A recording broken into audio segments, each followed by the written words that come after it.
In this recording, we will be looking at the various ways of searching for availability within SmartPoint. Searching for availability is easy when using Travelport SmartPoint. It is possible to search for availability using standard Galileo entries, calendar search, or the Air Availability fill-in format from the search option in the menu. These last two options can also be accessed via the Quick Commands option by clicking on the hash icon to the right of the screen. You can then type in A, for example, and a list of all subjects that begin with that letter, including air availability, will appear.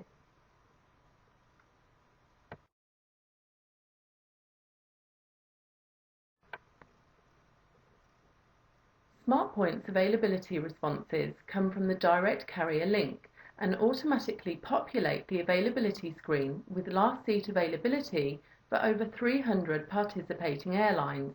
It is not necessary to access the carrier inside link display to validate last seat availability before selling. However, this can still be done if you wish to display a specific carrier. SmartPoint shows all classes of service offered in a single expanded display, so there is no need to remember complicated follow-up entries. Let's take a closer look at an availability response, this time from London to Sydney, and investigate what the highlighted areas indicate. One of the major benefits of using SmartPoint is that it greatly reduces the number of keystrokes required for making bookings, and because items are clickable, what can sometimes be lengthy and complicated follow-up entries are now no longer required. Anything white is static information with no interactive capability. In this instance, you can see that after the destination there is a number. This indicates that the flight arrives 1 day after the initial departure day. The 2 would indicate that arrival is 2 days later. This is also indicated by the star or hash symbols between the departure and arrival times. Hash meaning final flight arrives 1 day after original departure, star 2 days after original departure. When we hover the mouse over blue font items, this performs decode. You can also click to expand. The first decodable item is airports. When you hover the mouse over the airport code, you can see the city. By clicking on it, you can see the airport name. A 1 between the departure and arrival points would indicate that the flight stopped somewhere. For more information, click on the 1. You are now able to see where the flight stops, as well as the flying time between each of the departure and arrival points. Hovering the mouse over or clicking on the carrier code allows you to decode this. Hovering the mouse or clicking on the flight number will give you the terminal information and total elapsed flying time. When flights have the @ symbol in front of them, this indicates that the flight is a code share. By hovering the mouse over the symbol, then see which airline will be operating the flight. Hovering the mouse over the equipment code will tell you the aircraft type. Dates and number of passengers can be changed after an initial availability is performed via the Availability Modifier toolbar. This allows for quick access to the same availability request for the prior or following day. You can also select the number of passengers prior to selling the flight. Up to 9 can be selected. To minimize or expand this, click on the calendar icon on the right. The More Flights link returns more air availability. Alt and M can be entered if you prefer using keyboard entries. Please note that clicking on More Flights link does not remove the original 16 flight options. Scrolling up and down will view all availability options that have been displayed.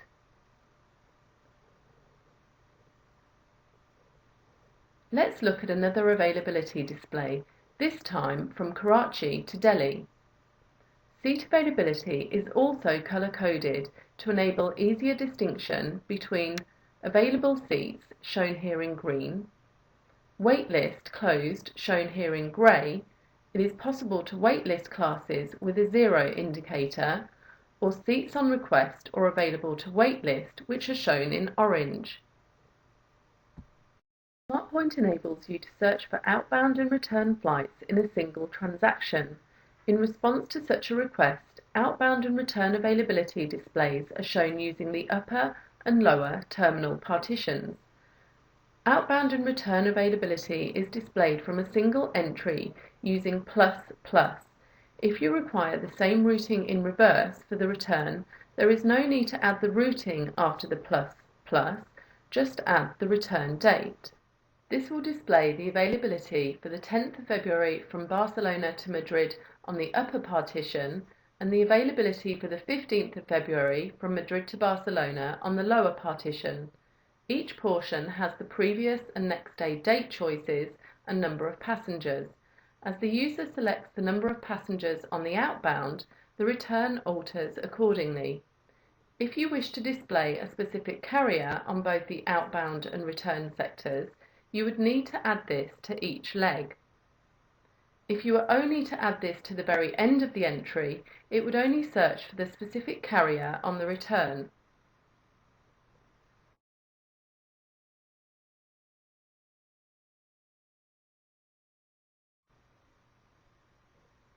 Another way of searching for availability is by using the Air Availability Search option via Search from the toolbar.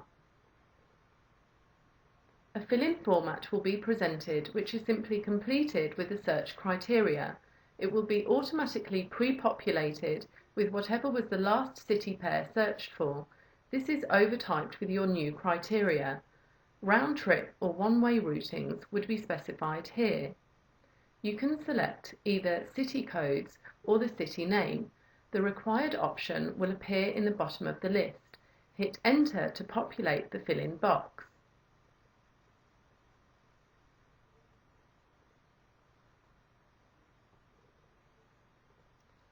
To enter dates, either overtype or use the calendar to select dates.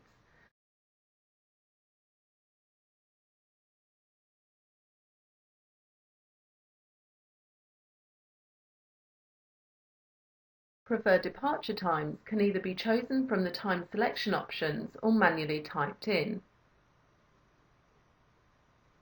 Specific carriers can be selected by typing in either the carrier code or carrier name. Again, the required option will appear at the bottom of the list.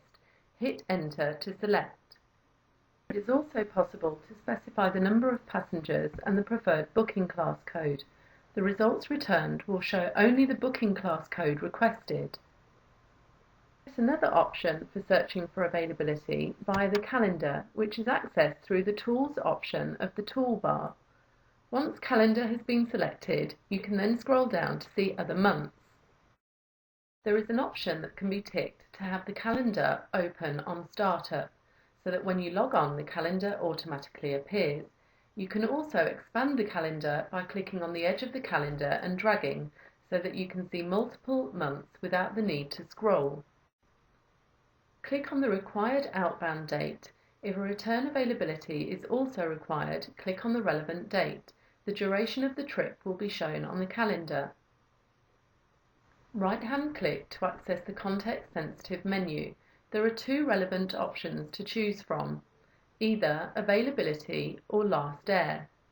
By choosing availability, the fill-in format is presented, with the dates pre-populated. The routing will pre-populate with whatever the last routing searched for was. This can then be overtyped with the city name or code that is now required.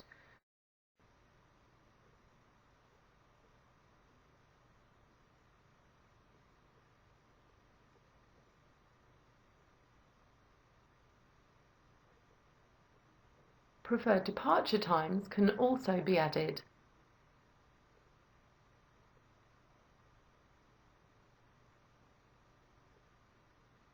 As well as the required airline.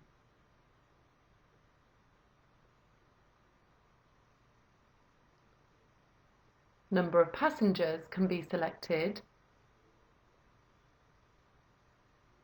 We then click on Search. If what is required is to look at different dates for the same last routing you searched for, select Calendar, select your new dates, right-hand click and select the last air option. This will apply the new date range to that same routing and present the relevant availability display. A point to note here is that if the last routing looked at was a one-way and a date range has now been selected, the results will not present the return availability. This will only happen if the last availability looked at was a return trip. The air availability and calendar options can also be accessed by clicking on Quick Commands.